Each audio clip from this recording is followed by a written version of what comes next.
Thank you very much.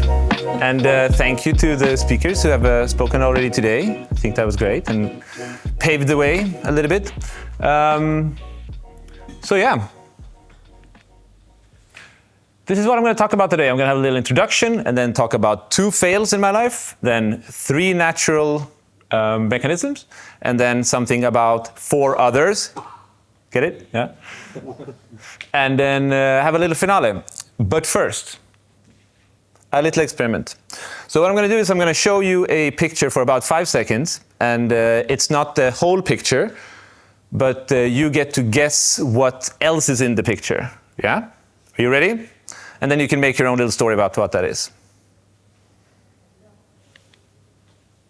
It's obvious. Difficult, huh? Okay, great. So, yes, I am Johannes Bergfors. And the way to describe it is that I feel like I'm like a jack of many trades, right? I'm a master of none, but I do a little bit of this, a little bit of that. You can say like a master dabbler. I dabble a little bit in skydiving, I dabble a little bit in cooking, and I dabble a little bit in Wikipedia, and like basically like I'm super interested in a lot of different things. And so because of this, yeah, I kind of feel like I have a spectrum that's wide but not super detailed, as if you compare to like the detail and the resolution that some of the other presenters here have in their specific field, which is very admirable. So I turned 40 this year, and what I feel is like the main takeaway that I thought about often since then is that more often than before, so obviously not very perfectly, but more often than before do I realize that there might be more to a story than I know. And more often than before, so then do I remember that there's more to the situation than I can even comprehend.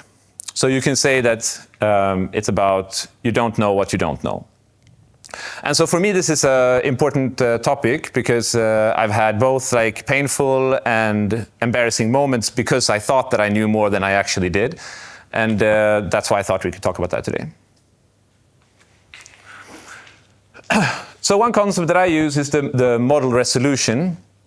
And you can see there like that technically all those 4 varieties of arms is an arm, right? But there's a high resolution model and then a low resolution model. And so when I speak about a model, what my model is of a situation is that the way that I'm seeing it, right? Or like my understanding of the situation or the happening. So another way to speak about resolution is a very, I guess, pragmatic way to speak about resolution. And so I thought we could play another little game here, and maybe one of you on the first row would like to guess what this is. And so we're going to see some pictures in increasingly detailed resolution. Rubik's Cube. The Mona Lisa. Landing area. Minecraft. Perfect, great. So there's pretty open guesses, let's put it like this. Okay, so now here we're getting a little bit more resolution into the picture. A map. I think a map I've heard before in previous. Lake. Bunch of pixels. Lake, bunch of pixels. Great. Okay. And I think now it's pretty clear it's a Soviet banana, and on a map, right? No, but you can see here where I'm going, right? It's maybe a parachute, yes, in the context. It's a pretty solid guess here. Ah, so it's a parachute over a lake, which is basically a map here. So I'm going to show you 2 more pictures, actually. Now, so I'd say that it's pretty easy to think that the picture is complete. Like now we see it, right? And now I'm going to show you another picture. You can only see by the 6 there maybe that there's a difference. Very hard to see a difference. So Now we go for a little zooming in here. You can see the difference between picture 5 and picture 6. You can see that this one has a higher resolution. There's more data, more knowledge in this one than this one. But by the time that you'd seen the 5th picture, you had no clue that there was any more to the picture. And it's actually very hard to imagine that as well. So now we've seen a few different resolution pictures. And I'm going to talk a little bit about 2 fails when the resolution of my model did not work to my benefit. So in this case, I am in Italy. I have come home from the best skydiving event in the world, Paradise, obviously. I'm going to the parking to pick up my car. I pick up my car.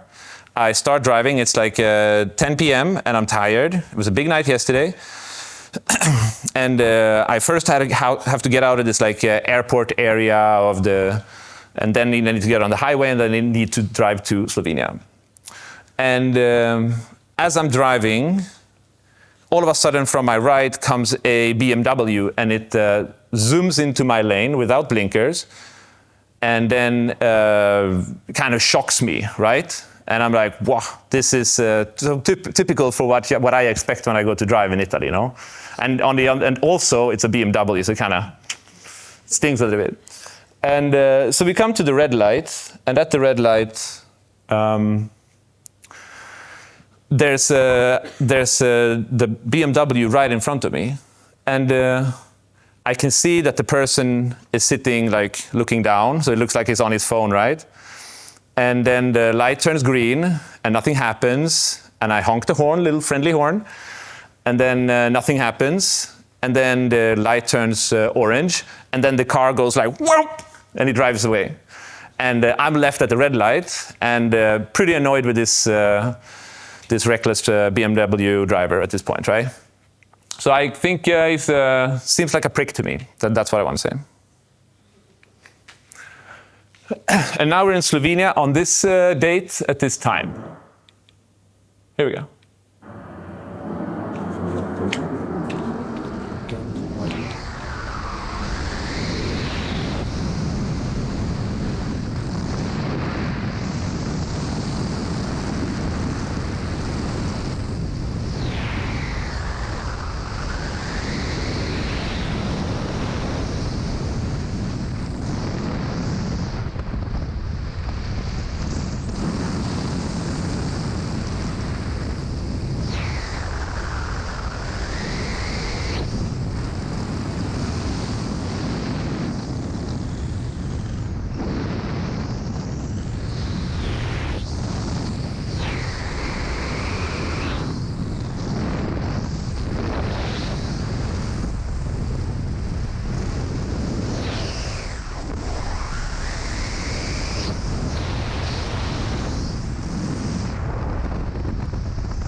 La la la la.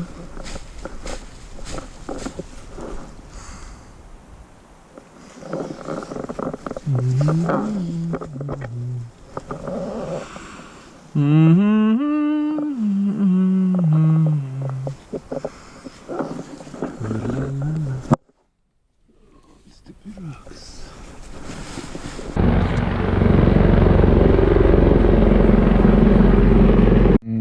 The chopper left.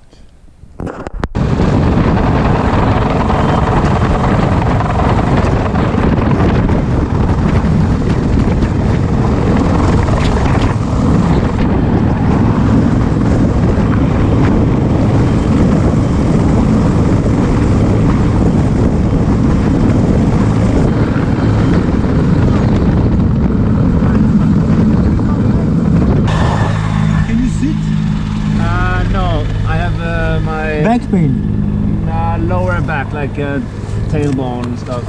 Okay. Yeah. Ja, helikopter das ist nicht mal. So. If we cut this, you don't want to see that, huh? No, like it's okay. Like, listen, Yes. this is a very very light harness, and it's like I can don't I- mind if I lie on it even. Like No, but can we cut it? no, please don't. It's okay. No, we I have to can- move it away. Aš pavyzdžiui, morvana, buvo kartelė štimala, paga buvo nagnila patelė. It's already. It's really easy. Wait. Can I do it myself? Apak, wait. First, we will just give you something against pain, okay? Oh, that's cool.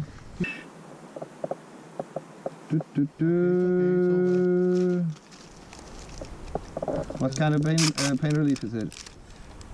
Yeah, we want to give you the strong one if you're up to it, but we will give you. Maybe just- later for fun. But we will give you just a very small dose, okay? So we can still give you more. Is it okay for you? All right. Let's try with so little dose that you won't feel high. from it, okay? Maybe later we can make me high. Yes, later maybe.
Drugo poslo,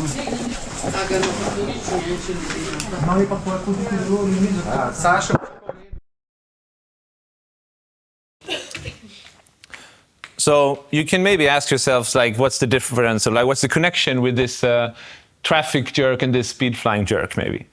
And for me, it is that we don't know what we don't know. Yeah. So it's impossible to fathom, and there's like blind spots in our model.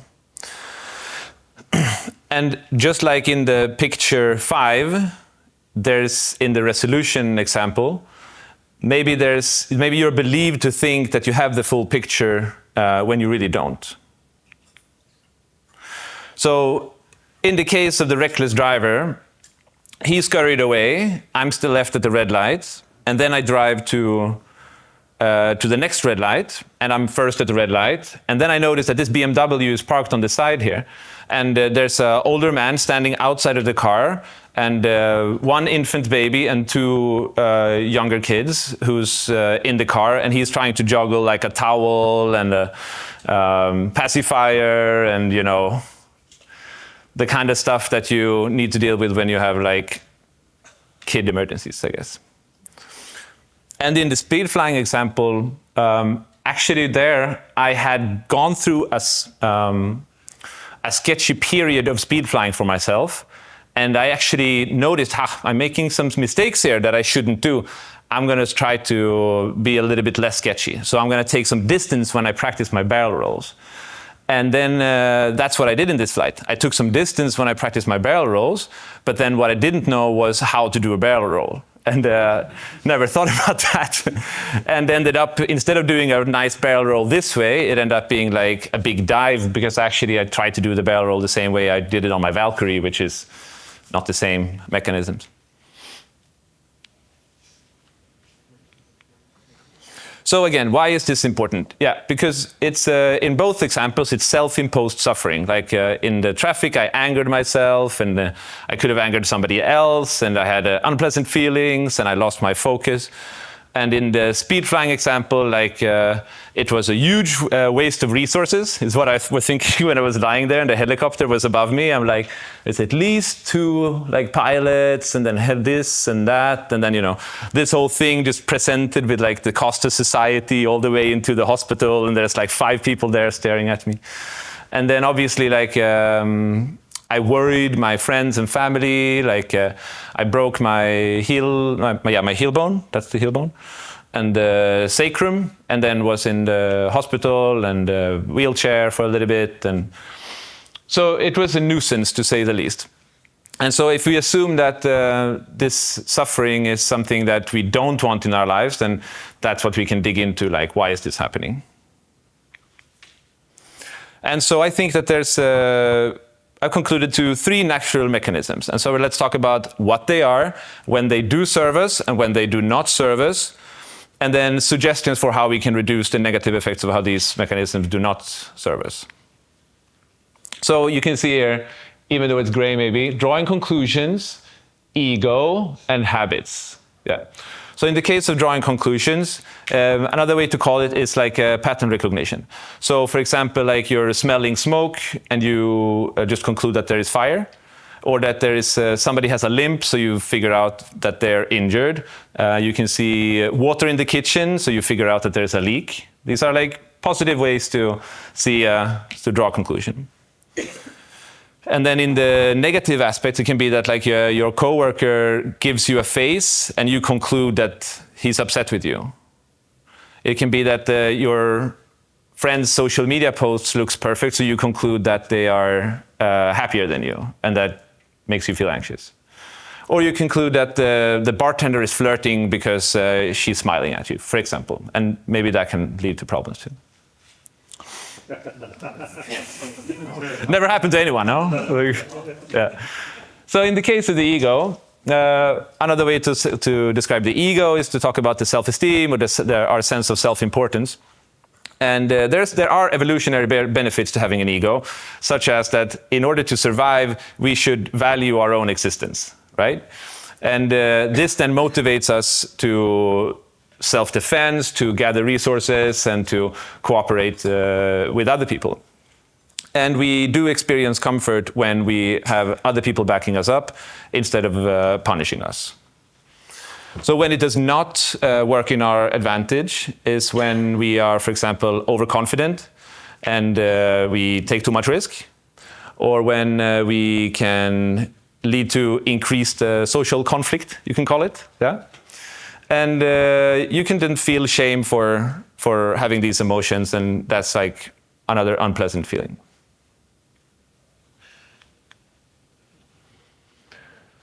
So then there's the habits, or like the what Jasper was mentioning before, this part, like the immediate reaction.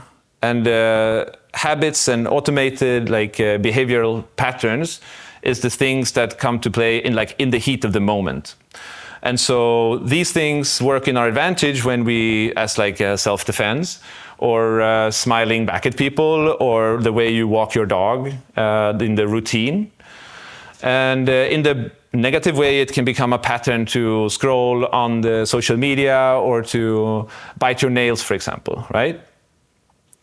And so we build our own habits, but we also build habits like that we inherit habits from our parents or from our friends, and probably from our kids as well, for those who have kids.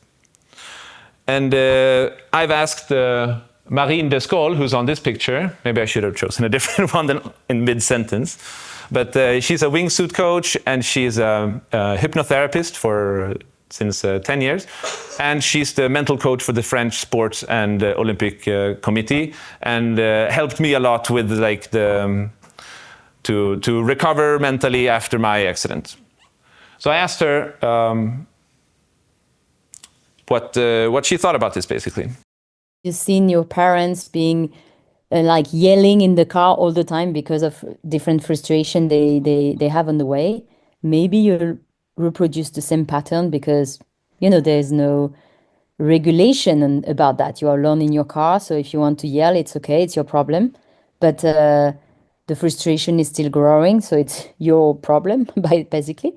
Imagine you've seen that all your childhood, and at some point you're just like, why as an adult am I doing that to myself? Like, why am I doing that so much bad energy and frustration in my car for no reason? It won't solve anything, but it's just like, I just have a pattern that I don't even notice because it has no consequences. So because it has no consequences, I don't try to adapt. I don't even try to challenge my patterns. So I just have them and I just keep going. You don't have to suffer from this frustration. And if you nourish the frustration, if you feel it until it burns you, like it Yes. consumes you, I mean, you are the one losing.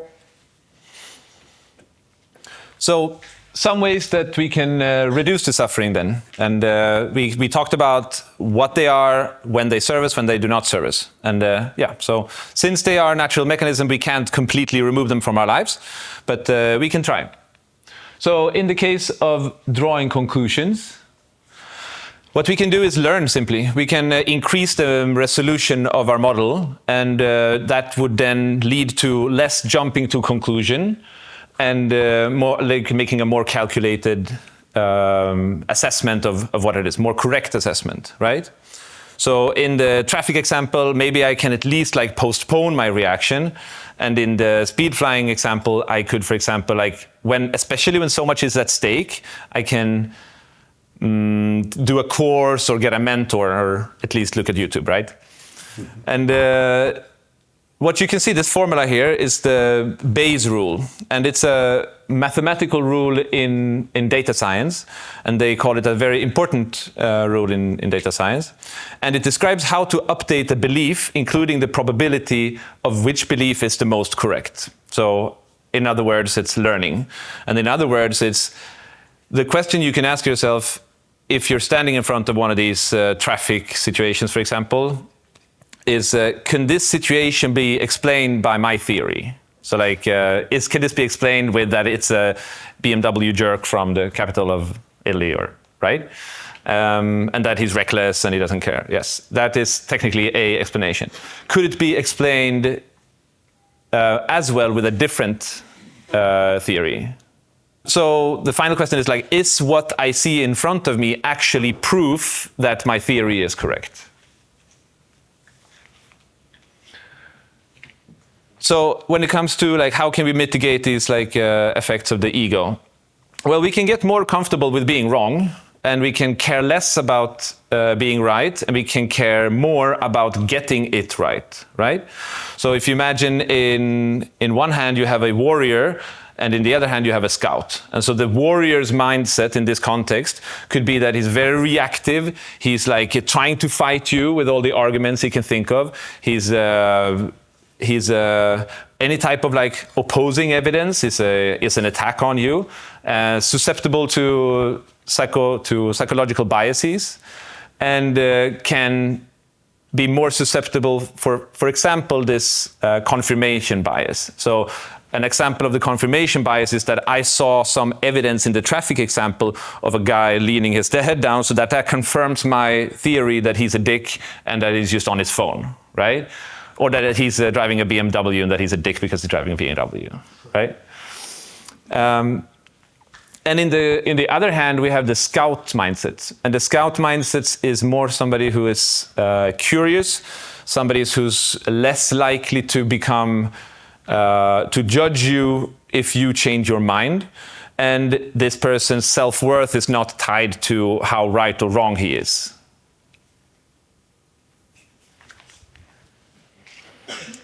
And in the case of habits, we can change our habits, which you who have tried probably know it's not the easiest either, but this is what Marine has to say about that.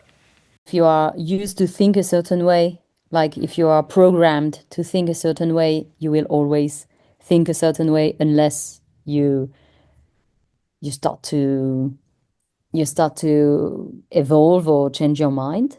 Want to evolve, and you try to notice the moments in which you are experiencing strong and bad feelings that leads nowhere, basically, because, for example, if you have a lion attacking you and you have a fear, a big fear, that's okay. I mean, it's completely normal to have this, you won't question your feelings. But sometimes when you're doing something completely useless, like yelling in your car for like some random guys just going, in a bad direction, or just slowing down, for example, then yeah, why are you doing that? It doesn't make any sense. And so you can question this kind of things that leads nowhere, that has no reason really. Things you can reprogram a new reaction to it.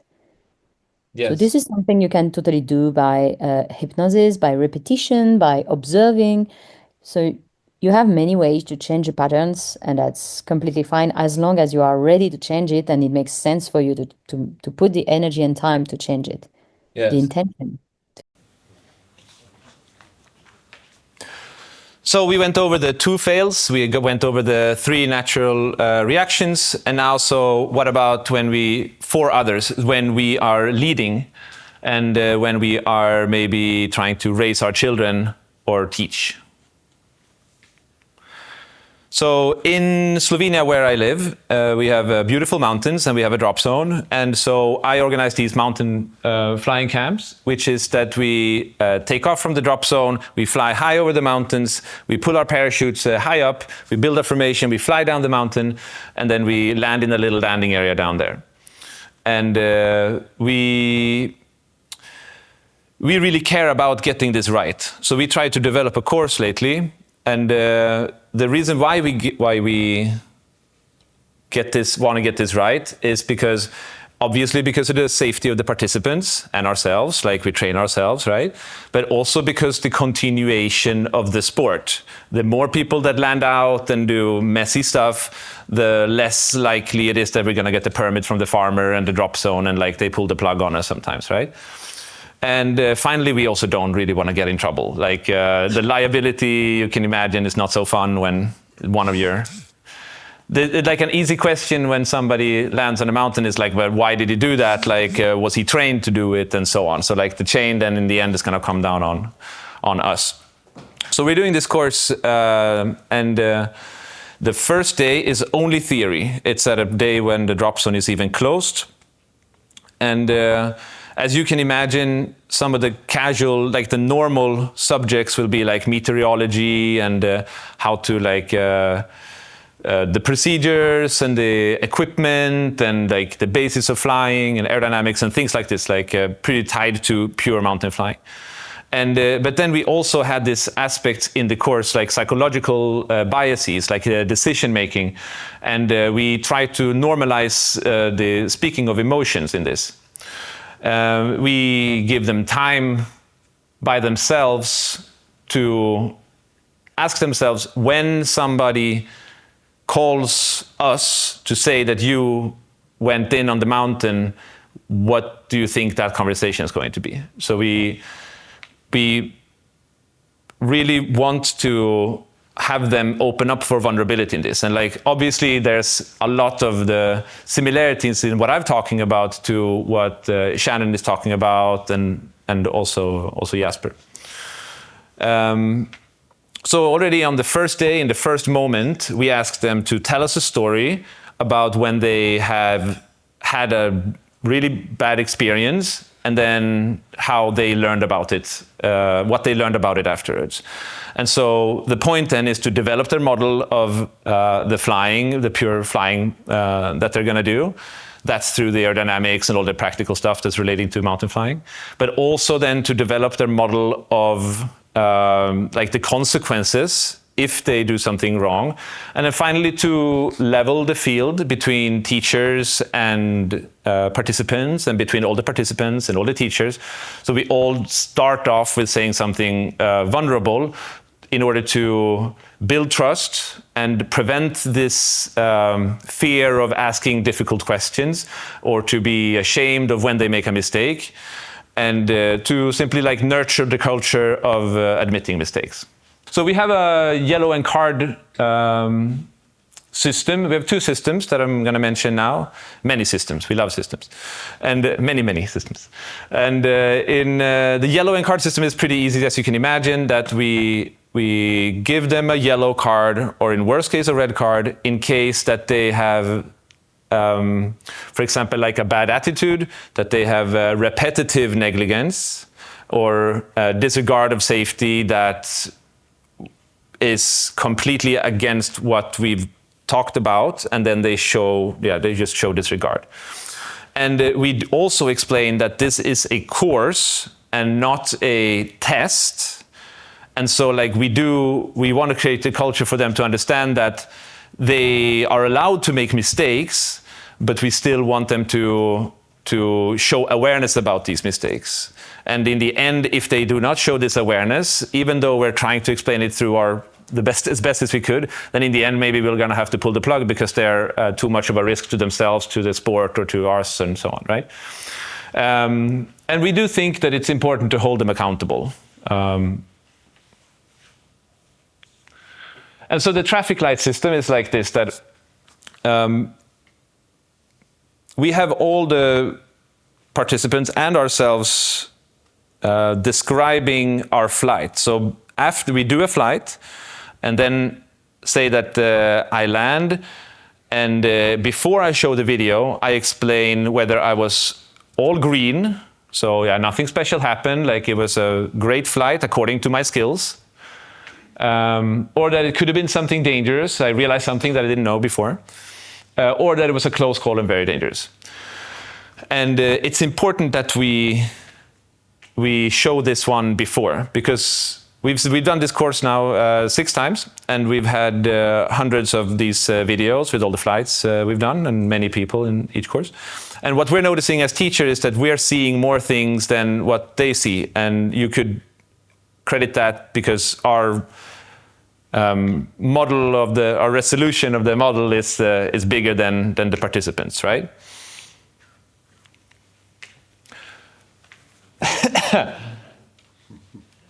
It's a placeholder name. This is not somebody named Johnny, but that is the name that I'd named this file after that. It was great that he didn't die. It was a participant actually who's been to us three events in just 1 year. So he had the course 3 times in 1 year. And he's now following me, but he could have gone on the left here. I'm just going to say that.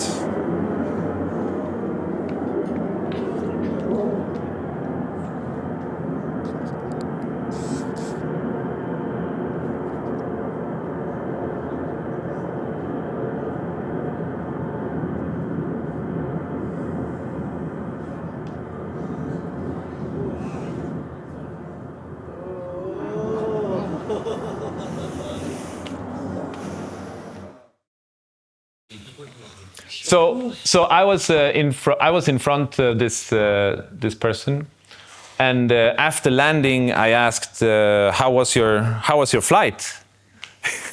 Like kind of assuming that he would have a good one, right? And he said, "Yeah, I was good. I was closer than I've ever been." And so then we have this suspicion that it was this close, because actually the second group that was after us, the leader of this group, could see that it looked really, really close, that it looked really, really sketchy. So we go to the briefing room and we ask him before he shows his video, like, how was your flight? Like, do you have anything yellow or red to report? And he said, no, it's all good. It's all good. Thanks. And then we watch it, and I ask afterwards, like, we then, see this, and I think then we all react that it was a serious occasion. And we asked, do you want to give yourself a yellow card or a red card? And he said that he didn't think that was justified.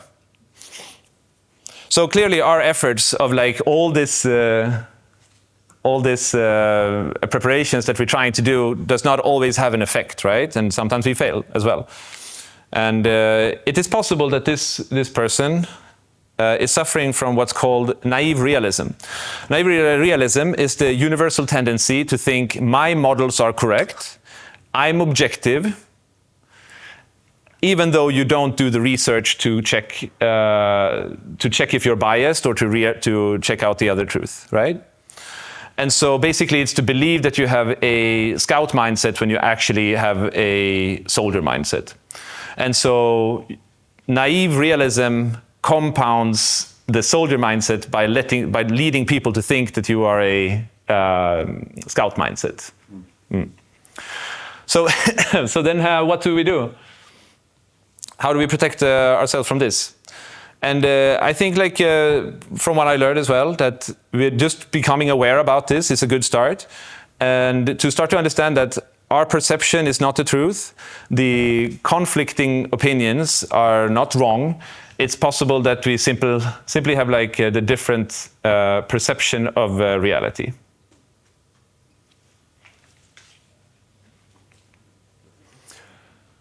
So, as you might have learned then, like this is not a bulletproof system.